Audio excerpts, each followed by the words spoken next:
বন্ধুরা, কিছুদিন আগে বাগান বিলাস কমলা রঙের যেটা আছে সেটার আমি কিন্তু ডাল থেকে চারা তৈরি করে দেখিয়েছিলাম, কিন্তু সেই ভিডিওতে আমি ডেটটা একটু ভুল বলে ফেলেছিলাম।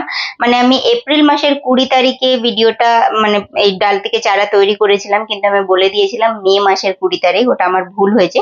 আর হ্যাঁ, যে বোঝার সে বুঝেই গেছে। আর আমি 10 মেতে আমি আপনাদের সঙ্গে এর যে 20 দিন পরের ভিডিও শেয়ার করেছিলাম। আর দেখুন, ভালো গ্রোথ হচ্ছিল, কিন্তু এই ভিডিওতে সব থেকে বেশি কমেন্ট এটা আসছিল যে আমাদের যে ডাল থেকে চারা তৈরি করি সেটা হলো এই পজিশনে এসেই কিন্তু নষ্ট হয়ে যায়।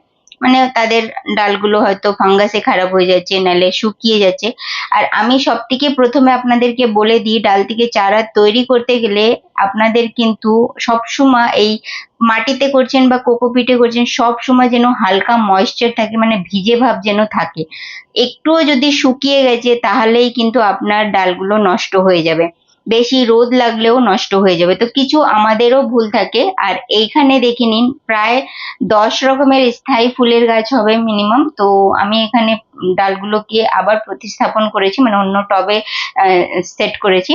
এত গরমে যখন আমরা গাছকে জল দেব, তো আমি জল দেওয়ার প্রসেসটাও বলে দিই। সকালে 9টার মধ্যে আপনারা জল দিয়ে দেবেন। যদি দেরি হচ্ছে 10টার মধ্যে, তো কমপ্লিট করেই দেবেন। আমার অনেক সময় কাজ করতে করতে দেরি হয়ে যায়, তো 9টা 10টার মধ্যে আমি দিয়ে দিই। বেশিরভাগ অনেক ভোরেই যাই দিতে। এবার বলবো, দুপুরবেলা কখনোই জল দেবেন না। আমি কিন্তু বিকেলেও জল দিই না, মানে বিকেল বেলাও না, অনেক গরম ওয়েদার থাকে। তো আমি কখন জল দিই, রাত্রিরে 10টা 11টার সময় জল দিতে চাই। বুঝতে পারছেন কতটা মানে খেয়াল রাখতে হয় গাছের। জল না দিলে পরের দিনকে দেখি গাছগুলো একদম মানে বেঁকে যাচ্ছে, ঝিমিয়ে যাচ্ছে, এরকম কন্ডিশন হয়। কেন কি, এই যে যে রোদ হচ্ছে এত বেশি, সারা দিন একটা গাছ রোদে দাঁড়িয়ে থাকে। আমরা 2টো মিনিট দাঁড়াতে পারি না, যেখানে সেখানে গাছরা পুরো দিন দাঁড়িয়ে থাকে রোদে।